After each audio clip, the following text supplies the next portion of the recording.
Selamat datang di channel YouTube saya, Informan A1. Saya sangat senang bisa berbagi konten-konten menarik dengan Anda semua.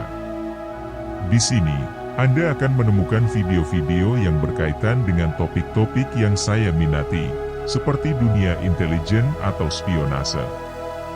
Saya berharap video-video ini dapat menghibur, menginspirasi, dan memberikan nilai tambah bagi kehidupan Anda. Terima kasih telah berkunjung ke channel YouTube saya. Jangan lupa untuk subscribe dan aktifkan lonceng notifikasi agar tidak ketinggalan video terbaru dari saya.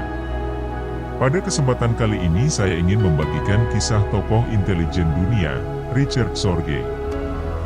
Mari kita simak.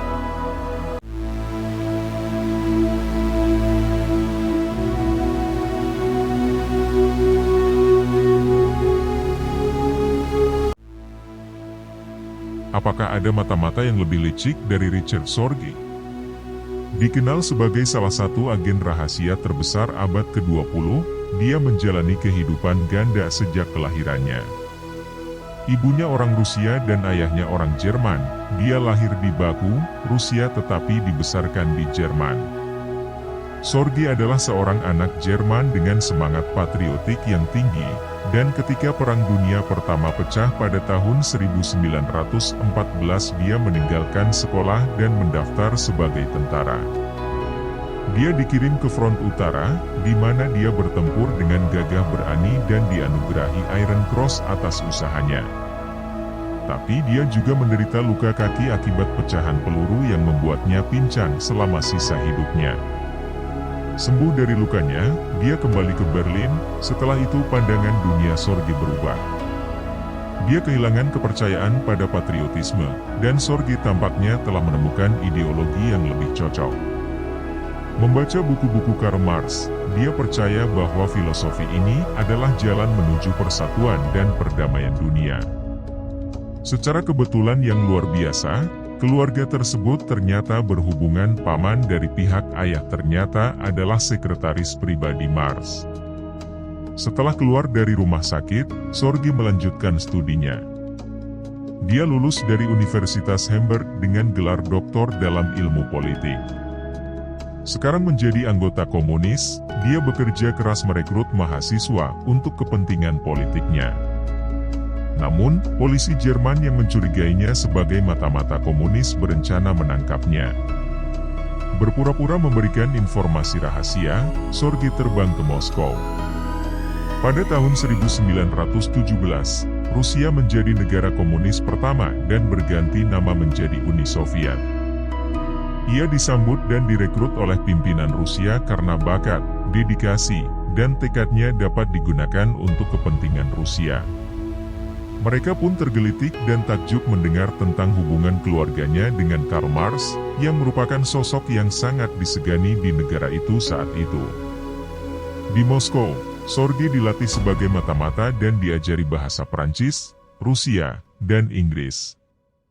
Sepanjang hidupnya ia melayani Ibu Pertiwi dengan setia dan patuh. Sorge memulai misinya dengan mengirimnya ke misi mata-mata di seluruh dunia. Tugasnya yang paling sukses adalah tugas 4 tahun di sebuah pelabuhan di Shanghai, Cina. Di sana ia mendapat pekerjaan sebagai reporter lepas untuk sebuah surat kabar Jerman, cocok untuk mata-mata. Ingin mengubah Cina menjadi negara komunis, Uni Soviet memutuskan bahwa Shanghai, dengan populasi imigrannya yang besar, perkembangan industri yang pesat, dan komunitas kriminal paling terkenal di dunia, akan menjadi tempat terbaik untuk melancarkan revolusi. Perawatan bukanlah tipe pemalu dan tidak aman. Dia tinggi, berpenampilan liar, suka minum, dan sangat longgar dalam berpakaian dan sopan santun. Suaranya keras, kasar, bahkan menjengkelkan. Namun ia juga memiliki pesona dan banyak yang tertarik padanya. Dia cepat berteman, juga di luar negeri. Sorge segera memiliki jaringan teman dan kenalan yang bersedia meminta bantuannya. Dia juga memilih sekelompok imigran dari Amerika dan Jepang untuk tinggal di Shanghai, termasuk Hotsumi Ozaki, seorang jurnalis Tokyo yang akan menjadi teman seumur hidupnya. Selama 2 tahun, jika tidak menggetarkan, Sorge sangat dipuji atas informasi yang dia berikan dan membuktikan bahwa dia dapat bekerja secara efektif. Tetapi agresivitas dan keefektifan tentara Jepang dalam menginvasi provinsi Manchuria di Tiongkok Timur, yang terletak di perbatasan Tenggara Uni Soviet, menimbulkan kecemasan besar di Uni Soviet. Sorge dipanggil kembali ke Moskow. Komandannya memberitahu dia bahwa mereka sangat puas dengan pekerjaannya di Shanghai, tetapi sekarang dia akan dikirim ke tempat yang jauh lebih penting, Tokyo. Misinya adalah untuk mengetahui apakah Jepang berniat menyerang Uni Soviet. Bagi orang Eropa seperti Sorge, Jepang adalah salah satu negara yang paling sulit dimata-matai di dunia. Sangat sedikit orang Barat yang tinggal di sana, jadi mudah untuk menarik perhatian.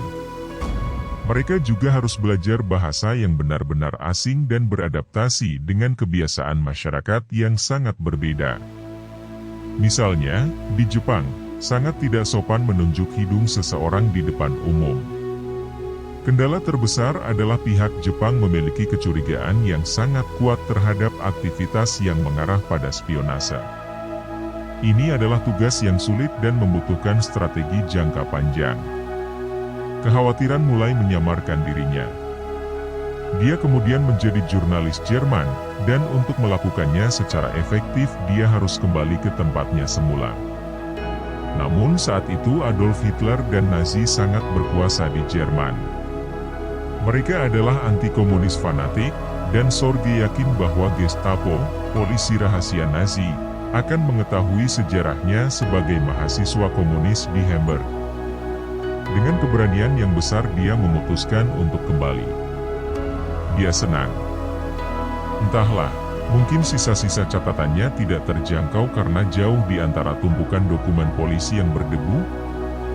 Atau apakah mata-mata komunis Gestapo diam-diam menghancurkan bukti yang memberatkannya?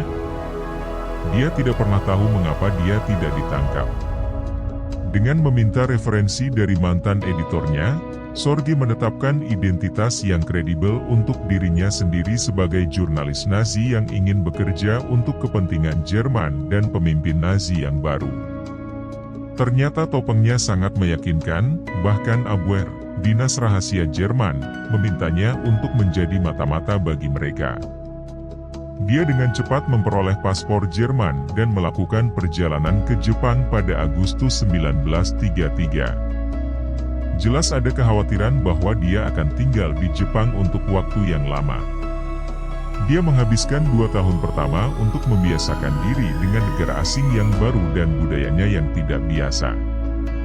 Dia menyewa sebuah rumah kecil dan membenamkan dirinya dalam kehidupan Jepang, mengisi rumahnya dengan buku dan kerajinan tangan Jepang, tidur di lantai dengan kasur Jepang, meninggalkan sepatunya di depan pintu, dan mengenakan pakaian tradisional Jepang. Dia belajar dari beberapa pacarnya.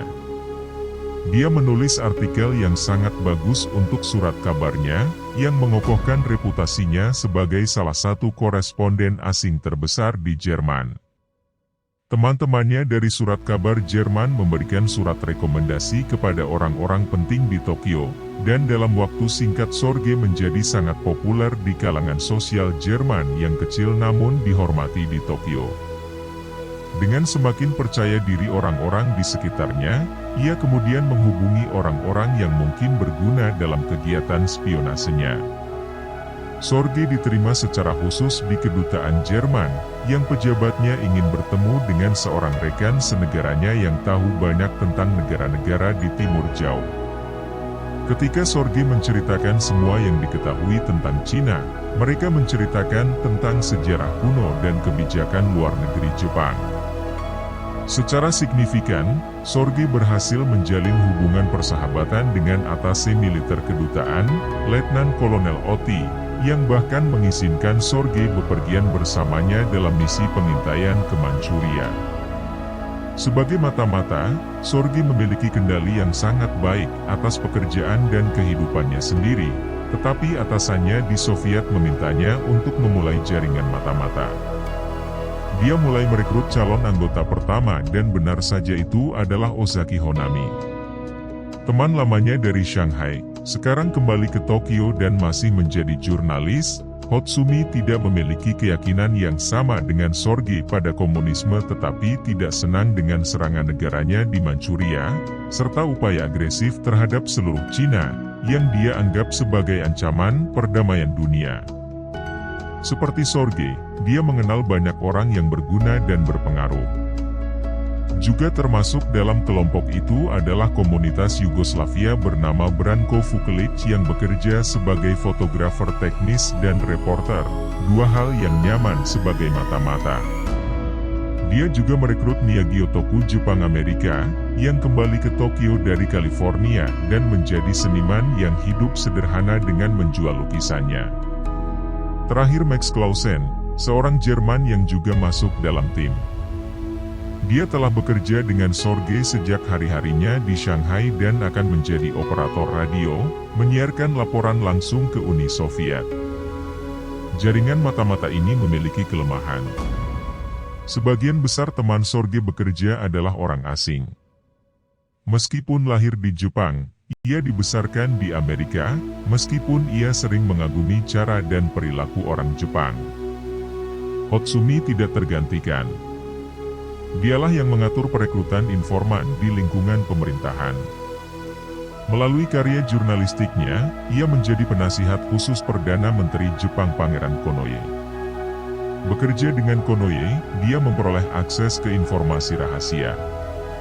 Sorge, sebaliknya, diterima hampir sebagai pegawai di kedutaan Jerman. Mereka memintanya untuk menulis laporan dan memberinya kantor kecil untuk bekerja sebagai sekretaris asisten militer. Privasi kantornya memungkinkan dia untuk memotret dokumen yang menarik bagi Uni Soviet, dan posisinya diperkuat ketika temannya Eugen Ott diangkat menjadi duta besar untuk Jerman. Pada suatu saat, Sorge merencanakan kunjungan ke Hong Kong untuk mengirimkan sekumpulan dokumen rahasia ke agen Soviet. Ketika Ott mengetahui dia akan pergi ke Hong Kong, Ott memberikan dokumen rahasia yang sama kepada kedutaan Jerman di sana. Sorge hampir tidak percaya keberuntungannya. Menjadi mata-mata adalah permainan yang sulit dan berbahaya. Sekali waktu, perawatan tanpa beban. Tak lama setelah kembali dari Hong Kong, dia diundang keluar pada suatu malam. Tamu itu adalah pejabat penting Jerman di Tokyo, Pangeran Albert von Urbach.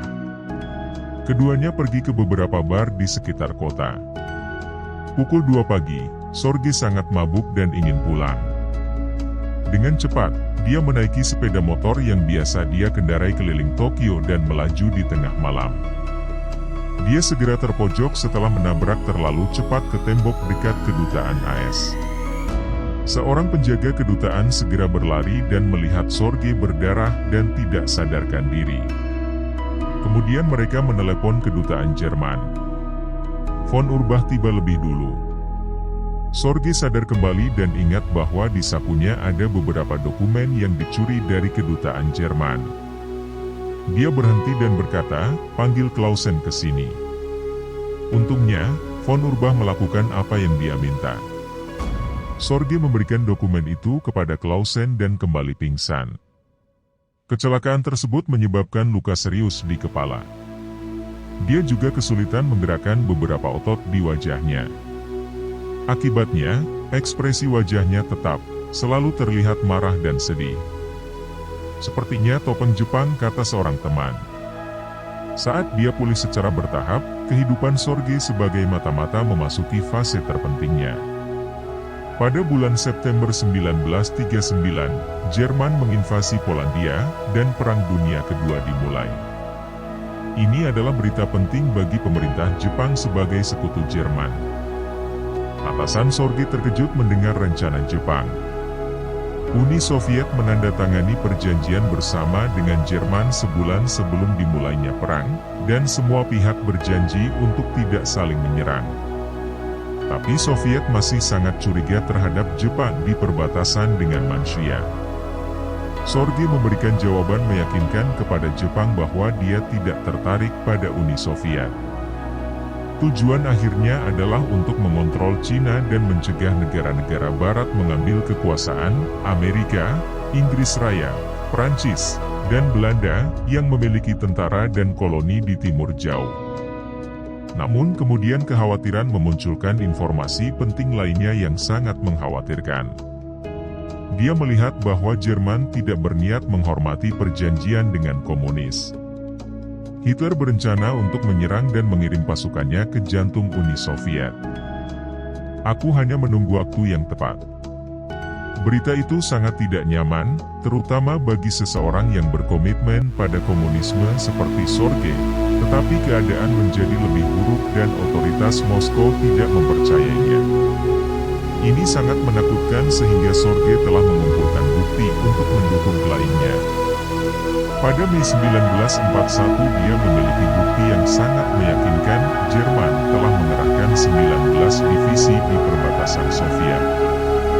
Mereka berencana untuk menyerang bulan ini. Sebagai tanda yang benar, Sergei dari Moskow bahkan memberikan 22 Juni. Namun, laporannya segera ditolak oleh pimpinan intelijen, dan terutama oleh pemimpin Soviet Joseph Stalin, yang menyebutnya sebagai informasi yang sangat meragukan dan menyesatkan. Serangan itu terjadi persis seperti yang diperkirakan ketika Sergei mendengar berita dari surat kabar dan radio bersama dengan semua orang di seluruh dunia. Dia terkejut dan menangis. Teman Jepangnya Miyake tidak menyadari bahwa dia adalah seorang mata-mata, melihatnya terisak-isak saat belajar. Dia bertanya mengapa khawatir begitu menyedihkan. Ker merasa sangat lemah, mencoba menjawab dengan jujur. Karena aku sendirian. Aku tidak punya teman, katanya sedih. Tapi bukankah Anda punya duta besar OTT dan teman-teman Jerman lainnya, kata wanita itu. Oh tidak. Tidak. Mereka bukan teman sejati. Wajahnya menjadi gelap dan dia mulai menangis lagi. Miyake menunggu dengan penuh harap, tetapi kekhawatiran tidak mengatakan apa-apa lagi. Wanita itu sangat mengenalnya sehingga dia tidak bertanya lebih lanjut. Namun saat ia sedang merasakan kondisi terburuknya, Sergei berencana untuk memberikan informasi terpenting selama karirnya sebagai mata-mata. Jerman melanjutkan serangan tanpa henti, divisi militer mereka terus mengalir ke Uni Soviet dalam jumlah besar. Pasukan Soviet hampir menyerah. Tetapi banyak tentara Xavier masih berada di Siberia di perbatasan utara Uni Soviet. Ini karena kepemimpinan Soviet percaya bahwa pasukan Jepang di dekat Manchuria akan bergabung dengan sekutu Nazi mereka dalam menyerang Soviet. Sergei dan Hotumi kembali mencoba menghubungi sumber mereka untuk menemukan bukti serangan yang direncanakan. Pada awal Oktober, Sergei mengirimkan laporan ke Moskow bahwa Jepang tidak akan menyerang Uni Soviet. Ini adalah berita terbaik yang mereka dengar sejak invasi Jerman. Ribuan tentara berbaris dari Siberia ke barat negara itu untuk melawan Jerman dan menyelamatkan Uni Soviet dari kekalahan. Tetapi Sergei juga memberitahu Moskow bahwa Jepang sedang merencanakan langkah berani. Jepang menyerang armada AS di Pearl Harbor. Dia bahkan memberikan tanggalnya. 6 November berubah 1 bulan lebih awal dari tanggal sebenarnya. Itu adalah sinyal terakhir yang dikirim Sergei. Bulan lalu polisi rahasia Jepang menangkap beberapa komunis Jepang yang diduga merencanakan revolusi anti-pemerintah. Salah satu nama tersangka yang dilaporkan adalah Miyagi Otoku yang ditangkap sekitar seminggu kemudian. Ini adalah operasi rutin yang dilakukan hampir setiap saat untuk mendapatkan hasil yang sangat baik. Miyagi ditangkap dan rumahnya digeledah. Miyagi bukanlah orang yang tangguh. Dia melewati putaran pertama interogasi yang menyakitkan tanpa mengungkapkan satu rahasia pun, tetapi dia tahu dia tidak akan melakukannya. Ketika polisi akan mulai menginterogasi keesokan harinya, dia melompat keluar jendela. Sangat disayangkan bagi semua orang di jaringan mata-mata Sergei, upaya bunuh diri Miyagi diblokir oleh pohon, dia baru saja mematahkan kakinya. Keesokan harinya, dengan rasa sakit yang luar biasa, Miyagi mengakui semuanya bahkan sebelum interogasi dimulai. Nama Hotsumi. Clausen dan Sorge disebut-sebut sebagai temannya. Ini adalah masalah yang sulit bagi polisi rahasia Jepang. Sorge adalah teman duta besar, orang yang terlalu penting untuk diperbaiki. Hubungan Jerman-Jepang bisa rusak, dan bagaimanapun juga ini adalah masa kritis dalam sejarah Jepang. Kekhawatiran dan Clausen diabaikan, tetapi pemenjaraan Hotsumi berlanjut. Dia ditangkap dan disiksa. Bahkan Hotsumi menyerah, dia memperbaiki nama duka, Clausen dan Yugoslavia. Fuklik. Sorge menyadari bahwa ada sesuatu yang salah. Dia tidak bisa menghubungi Miyagi atau Hotsumi selama beberapa hari dan dia khawatir akan terjadi sesuatu yang buruk. Dia pergi ke Clausen dan Fuklik untuk memperingatkan mereka, tetapi mereka memutuskan untuk tetap tinggal. Apakah kesuksesan mereka sebelumnya membuat Anda begitu sombong dan apakah menurut Anda kali ini Anda akan berhasil juga? Atau mungkin mereka menyerah pada takdir? Sorge menjalankan bisnisnya seperti biasa. Dia bertemu Ambasador Aub, terus mengerjakan artikel korannya dan minum di bar Tokyo pada malam hari. Namun stres yang ia rasakan mempengaruhi kesehatan mentalnya, terbukti dengan keadaan rumahnya yang sangat berantakan dan membuatnya seperti baru saja dirampok. Whisky yang tumpah di lantai membuat ruangan berbau seperti sarang pemabuk yang kotor. Suatu malam setelah menghabiskan beberapa waktu di kota, Sorge ditangkap. Pukul 5 pagi. Sorge tiba di rumah dengan mobil kedutaan Jerman yang diawasi oleh polisi rahasia Jepang. Mobil kedutaan menurunkannya, Sorge masuk, dan sesaat kemudian polisi mendobrak pintunya. Sorge tertahan dalam baju tidurnya dengan segelas whisky di udara. Clausen dan Fuklik dibawa pagi itu. Ketiga pria itu meninggalkan bukti signifikan tentang aktivitas spionase mereka di dalam rumah, membuat penyangkalan mereka tidak berarti. Teman-temannya dari Jepang dan Jerman tidak percaya apa yang telah terjadi. Sorge sendiri juga mencoba memutarbalikkan cerita tentang interrogatornya, dengan mengatakan bahwa dia adalah agen ganda yang berpura-pura menjadi mata-mata Uni Soviet padahal sebenarnya dia adalah mata-mata Jerman. Tapi setelah 6 hari disiksa, Sorge mengakui semuanya. Lalu ada persidangan rahasia terhadap semua anggota jaringan mata-mata Sorge. Clausen dan Fuklik dijatuhi hukuman penjara seumur hidup. Sorge dan Hotsumi dijatuhi hukuman mati. Ini adalah pertama kalinya pengadilan Jepang menghukum orang Eropa. Setelah proses, perawatan harus diasingkan. Dia menjalani beberapa tahun di penjara Sugamo dan menghabiskan beberapa waktu menulis pengakuan 50.000 kata. Kemudian, pada 7 November 1944, hampir 3 tahun setelah hukuman mati diumumkan, Sorge dan Hotsumi dikirim ke tiang gantungan. Tanggal yang dipilih dimaksudkan untuk mencemooh Moskow, yaitu peringatan 27 tahun Revolusi Rusia. Ini berjalan dengan baik. Sorge dimakamkan di kuburan tak bertanda, tetapi temannya Jepang Miyake Hanako mengambil tubuhnya dan menguburkannya di samping temannya Ozaki Hotsumi Miyake, tetap setia kepada Sorge dan bahkan membuat cincin dari gigi emas yang dia ambil dari tengkorak Sorge. Sorge dan misi spionasenya yang sukses dirahasiakan oleh Uni Soviet selama lebih dari 20 tahun. Belakangan, pada 1964, ia mendapat gelar pahlawan Uni Soviet.